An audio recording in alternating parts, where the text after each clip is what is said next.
2017 Leaving Certificate Construction Studies Higher Level Question 1. Section through a suspended timber and solid concrete ground floor. Here is the question. If you wish, you can pause the video here so you can read it. While reading the question, it is important that you read it very, very carefully and note the sizes of all the materials being specified in the question. The other important thing to note is the scale, 1:10. All real measurements must be divided by 10 to scale them down to fit onto this drawing. In this drawing, I have used A2 paper.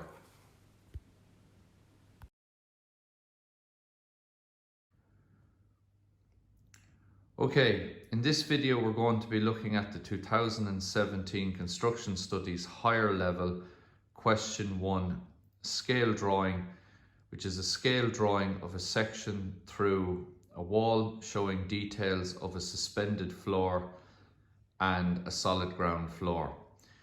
We've been asked to draw this to a scale of 1:10, which means that all the measurements, all the real world measurements are going to have to be divided by 10 before we apply them to the scale drawing.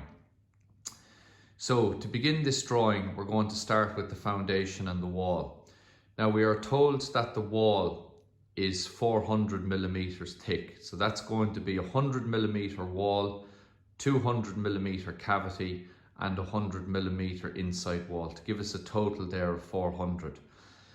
And based on the rule of thirds, if this wall here is 400, well then this part of the foundation that goes outside the wall must also be 400, and this part of the wall or the foundation that goes outside the wall must also be 400. So 400, 400 and 400 gives us a total of 1,200 millimeters. The thickness of the foundation then will also be 400 millimeters. So that gives us the starting measurements for our drawing. So beginning in the bottom corner of the page, if you measure over 50 and up 50, that will give us this corner here on the foundation. And as I said, the real world measurement at the bottom of the foundation is 1,200 millimeters. Divided by 10 is 120 millimeters. And the distance up here is going to be 400 in reality. So when you scale that, you're going to get 40. So 120 by 40. Then you measure in 40 to get the start of the wall, and it's going to be 10, 20 and 10. And we draw this portion of our foundation and wall. And once you have that done, you're also going to need to do that on the other side to get the other side of the wall. So again, from the bottom corner measure over 50 and up 50 to get the start of the foundation. The exact same measurements that you had before. 400 scale down is going to be 40, 1,200 scale down is going to be 120, and then in 40, 10, 20 and 10 to get the wall. Okay, so moving on here to the next section, right? After we've drawn our foundation and our walls, the next thing we want to do is we want to establish ground level. So from the top of the foundation, I'm going to measure up 80 millimeters. That would be 800 millimeters in reality. So we measure up 80 and we draw a line here that's going to represent the top of the ground. You continue this line across and that will give you the top of the hard core all the way across. And again, we let this run out the other side to give us ground on the other side. Now, you have 300 millimeters of hard core going in. So below that line, you come down 30 millimeters and that will give you the layer of hard core that we're putting in underneath the floor to support it. From the top of the foundation, we bring up a line at an angle of 60 degrees to represent the hard core going down to the foundation, and that is done on both sides. Above the hard core, we're going to put in a 70 millimeter layer of sand. So we measure up 7 and draw a line across there. And again, the sand is to cushion the radon barrier and prevent it from tearing on the sharp stones of the hard core.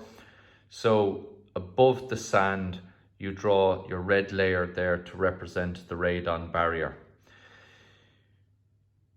To stiffen the base of the walls and counteract the force of the soil coming in on the wall and the hard core pushing in, we fill the base of the wall with fine concrete, and the concrete is angled to the outside so that any moisture that collects in the wall will drain away to the outside. So that line there is at an angle of 30 degrees, and it slopes from the inside wall to the outside to create a fall to the outside. So that's the next part of the drawing. From the top of the foundation, measure up 80 millimeters to establish ground level. Continue that all the way across. That's also the level of the hard core. Below the top level of the hard core, drop down 30 to get the layer of hard core. A line angled at 60 degrees to get this line connecting the hard core, the bottom layer, the hard core, to the top corner of the foundation. A layer of sand 7 millimeters thick, and the radon barrier on top of the sand. So after completing the radon barrier, the next thing that we want to do is we want to put in the concrete subfloor. Now the subfloor is going to be supporting the weight of all the other floor components that are resting on top of it. So it needs to be a substantial layer of concrete. So from the top of the radon, we measure up 30 millimeters, and that then creates the concrete subfloor. Now we are dividing the space between the two outside walls into half. And half is going to be for the suspended timber floor, and the other half is going to be for the solid floor. So we measure the distance between here and divide it in two and get our center line. And that center line then marks the end of the suspended timber floor. Now the suspended timber floor consists of a floor joist mounted on wall plates, which are big timber beams that are resting on these concrete blocks called dwarf walls. So the thickness or the height of a concrete block in reality is 215 millimeters. So from the top of the subfloor, we measure up 21.5 millimeters, and that gives us the height of the block. Then the height of the wall plate would be 75 millimeters in reality, so that's 7.5 on the drawing. And in the question it stated these were 200 by 40 floor joists, so that's going to be 20 millimeters on the drawing here. 20 millimeters for the thickness of the joist, and the floorboards here on top we're told in the question that they're 20 millimeters. So when you scale those, you end up with 2. So the distances that we need to mark the scale distances are 21.5, 7.5, 20 and 2 millimeters, and that gives us the height of all of these. The width of the wall there, the width of a concrete block is 100 millimeters, so that's going to be 10 millimeters there. And to get the wall on the other side, just come out 10 millimeters from the wall and another 10 millimeters, and that gives us this arrangement here. The floor joist, so you can get that into the wall, is just ever so slightly angled off there, and it does not go all the way to the wall, so just leave a small little gap there of about 2 mil. And the thickness or the width of the floorboards there would be 150 millimeters in reality. So the distances between each of those lines is 15 millimeters for each line. So measure up 30, draw the concrete subfloor, divide the drawing in 2, and you get your center line there, and then we work on the suspended floor. 100 millimeters in reality for the width of the block, which is 10 millimeters on your drawing. 215 millimeters in reality for the height of a block, which will be 21.5. then 7.5 for the wall plate, 20 for the floor joist and 2 millimeters for the floorboards. And that completes that side of the drawing for the suspended timber floor.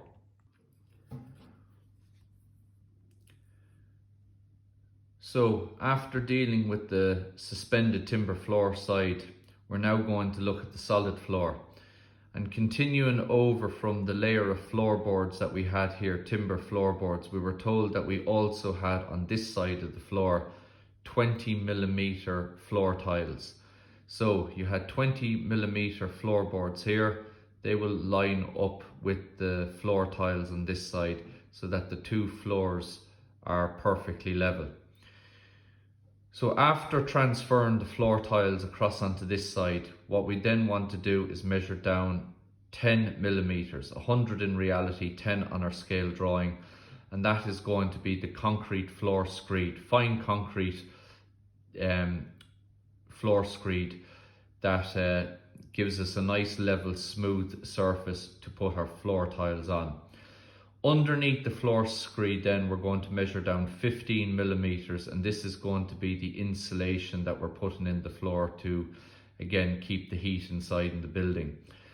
The remaining area then from underneath the insulation to where we had the concrete subfloor is going to be filled up with concrete to bring the two floors level.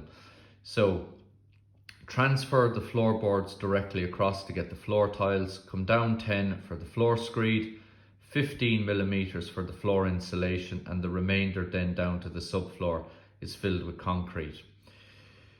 In relation to the area here, this is the pipe that is placed into the wall. As we said, it is very important to ventilate a timber floor. So we have our timber floor joist here, and that needs to be ventilated to prevent dry rot getting established in the floor. So we need an area of air circulation underneath the floor. Now on this side it's a solid floor. So what we have to do is, before the floor is cast, we would drill 100 millimeter diameter hole through the wall and place 100 millimeter diameter pipe going all the way through the floor here. That pipe would have to be put into position before the concrete is poured into position. So in order to get the position of this pipe, you can measure up 10 and up 10 again, and that will give you the position of this pipe going across the floor. This continues all the way through the wall out here to where we have a vent. This would be a metal grate that would be screwed onto the wall to prevent any vermin getting in underneath the floor. We also have our cement plaster, our cement sand plaster out on the outside of the wall, and that there is out 2 millimeters from the concrete wall. So once you have that done, that's the two floors. We now have our suspended timber floor on this side, we have our solid floor on this side. We're showing cross ventilation, and again that pipe also needs to be shown on the other side of our drawing so that we have a steady flow of air through the floor, keeping this space here ventilated to prevent the timber rotting. So after that then it becomes a case where we begin then to fill in the materials. So the hard core here is loose stone. We have our concrete here for the foundations, which is the 3 triangles and the dots. The fine concrete in the cavity. Small little dots marking the sand here in the floor. The concrete, and the fine concrete and the insulation. So that there completes the two floors, the suspended timber floor and the solid floor. So when you have all the components drawn in, we can then start to shade and colour the drawing to make it look realistic.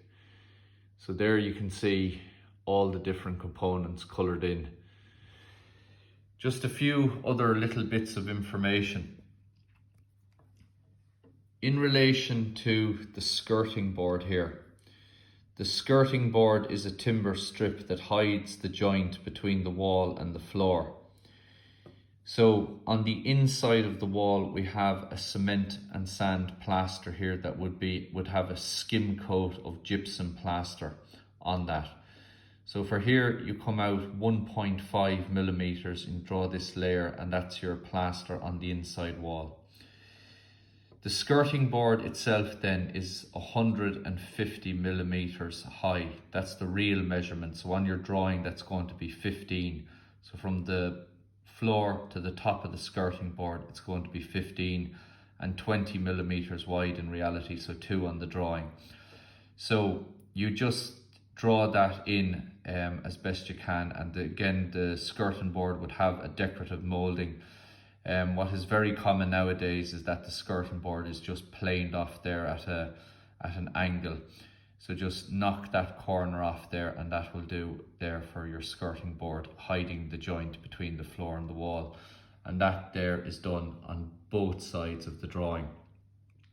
So we can see here all the different components of the floor, from the foundation, the outside wall, the concrete fill, the inside wall, the hard core, the sand, the radon barrier and DPM, the concrete subfloor, the vent on the wall to allow the air into the wall, the pipe drilled through the wall and through the underside of the floor to allow air into the space underneath the suspended timber floor to allow ventilation there.